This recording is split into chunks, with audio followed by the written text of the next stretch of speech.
and the block drops. This week we have Solana's new consensus, Alpenglow, Robinhood going to the SEC for RWA approval, R3 partnering with Solana, and much more. I'm your host, Mauricio Magaldi, and this is Block Drops, your weekly digest on blockchain for business. These news are not a form of endorsement, sponsorship, or encouragement for consumption, and are meant for educational purposes only. One of the challenges in the world of blockchains is the so-called blockchain trilemma, where it says that no blockchain can combine all of the three together, maximize all of the three together, the three items being security, decentralization, and scalability. Some blockchains are very much inclined into being the most scalable possible, such as Solana. And this week they announced a new consensus. It's a new consensus algorithm that replaces the current Tower BFT combined with proof of history. They are deemed to their goals. They're deemed not expandable in terms of latency and performance. So they're being replaced by Votor and Rotor, which are part of the Alpenglow consensus protocol. Votor is a voting block finalization algorithm. It's set to finalize blocks in a single round of voting if there's 80% of the stake in participation, which means it will continue to be a proof of stake protocol. And Rotor, which is a data dissemination subprotocol that is going to utilize the bandwidth of the participating nodes in proportion to their stake. It's going to be a block diffusion algorithm that takes into account the hardware and the stake as it disseminates the block information. And according to the announcement, they're going for 150 milliseconds and potential to achieve finality as fast as 100 milliseconds. They are going for 1 or 2 round voting modes for improved performance, and it will allow the protocol to operate under adversarial harsh network conditions. They have a white paper out. They have simulations in labs that show results, but we'll undergo more testing and evaluation before being brought to a testnet. And obviously, they're looking to capture what we'll probably see in the next months and years is the trend on stablecoins.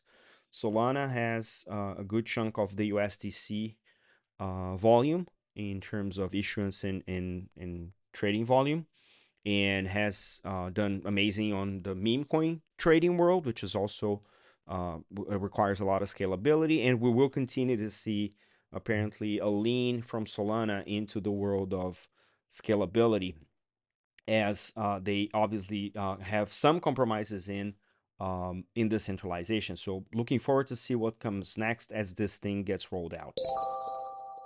Robinhood is a very popular trading app in the United States, and they have been in and out of crypto a few times. They have been always very inclined to add crypto assets as part of their offering, and they have done amazing in onboarding people into crypto by allowing them to trade easily within the app.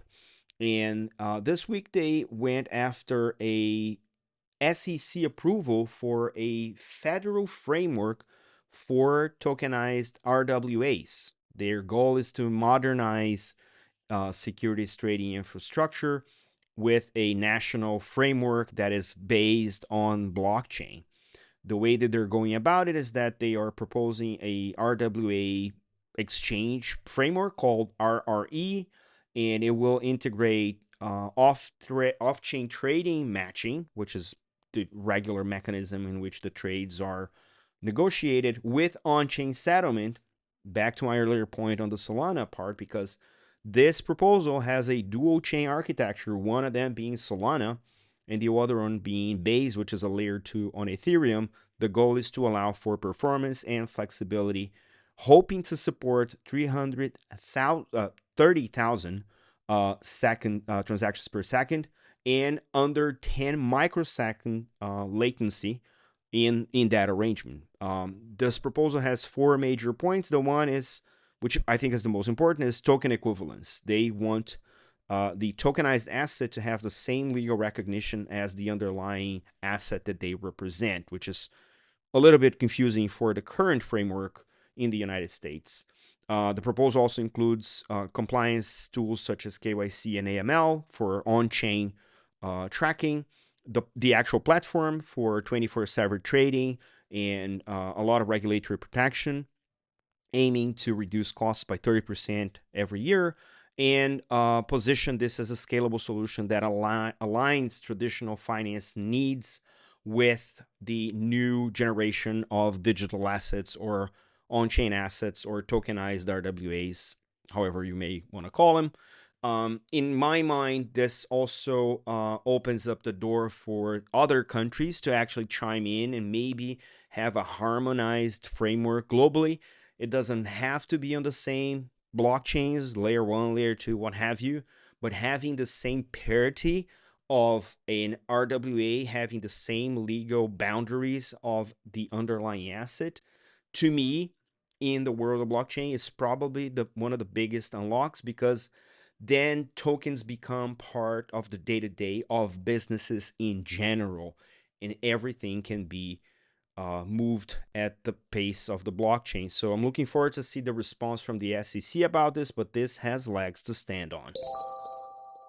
I believe I'm making this episode sound like a Solana episode. Interestingly enough, it's not, but Solana seems to be present in all of the 3 drops today because R3, the builders of Corda, the permissioned private DLT that has been used for enterprises for the last 10 years, announced a partnership with Solana, in which, by my analysis, seems to position Corda, the protocol that R3 built, as a layer 2 for Solana. Very interesting approach.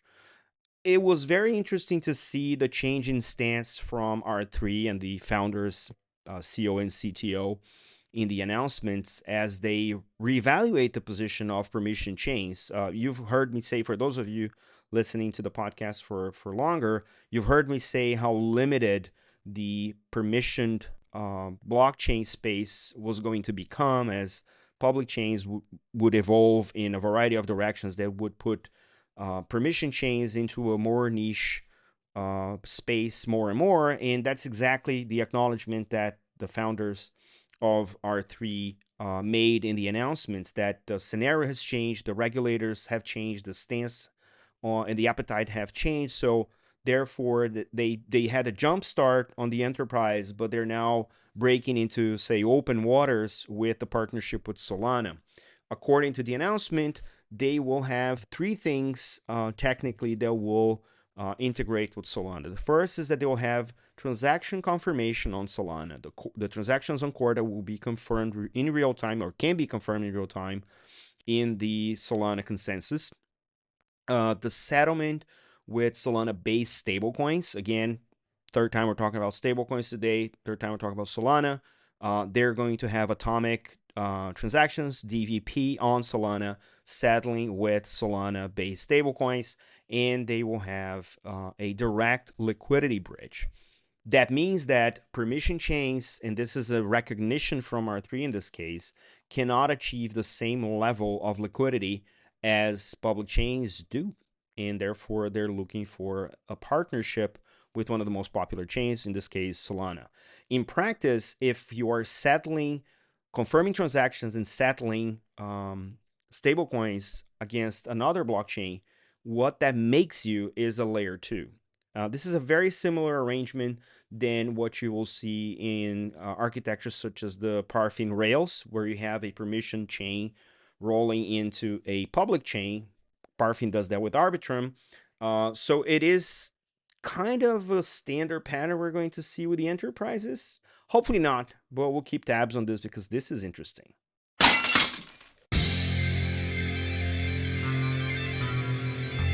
And in a week packed full of news, here's more. Chainlink added support to Solana in the CCIP interoperability protocol. The Circle co-founder Sean Neville launched Catena, a new fintech AI stack supported by A16Z. Kadena launched a 50 million grants program to propel RWA and AI projects. The stablecoin USDB by Braza in Brazilian reais will launch on Ripple. The major global banks are exploring a stablecoin pilot. That's Citibank, JP Morgan, Bank of America, and Wells Fargo. The Circle Payments Network launched its mainnet just briefly after being announced last month. There's a new Visa white paper about stablecoins published. The Hong Kong Monetary Authority passed a stablecoin bill that will establish a licensing regime amid global competition. That's the war for stablecoins. There's new VARA rulebooks updated on the VARA website. VARA is the virtual assets regulator in Dubai. The Genius stablecoin bill passes another round on the US Senate, and there's expectation that it will be approved after another round of debates and final voting. There's a new tracker on the Atlantic Council website, is the Crypto Regulation Tracker. Toon Traders, which is one of the startups that I support, launched a new feature that uses AI to detect the use of AI in music, and it's all anchored in a blockchain. My friend Amanda Wick's book is out, The Catalysts, the accelerating forces forging the new world financial order.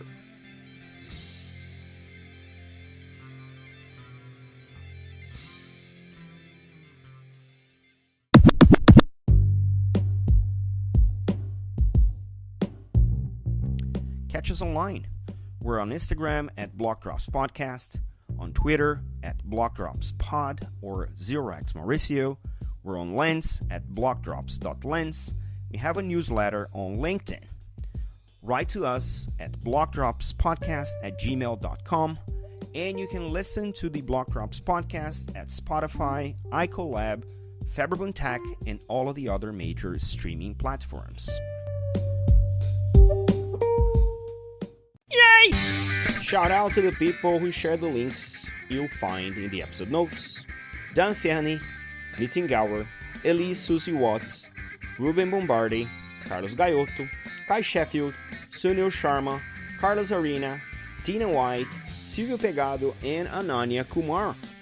Don't forget to leave the ratings on your favorite player and check out the merch store at blockdropspodcast.xyz. This is all for today. Stay rare, stay weird, LFJ.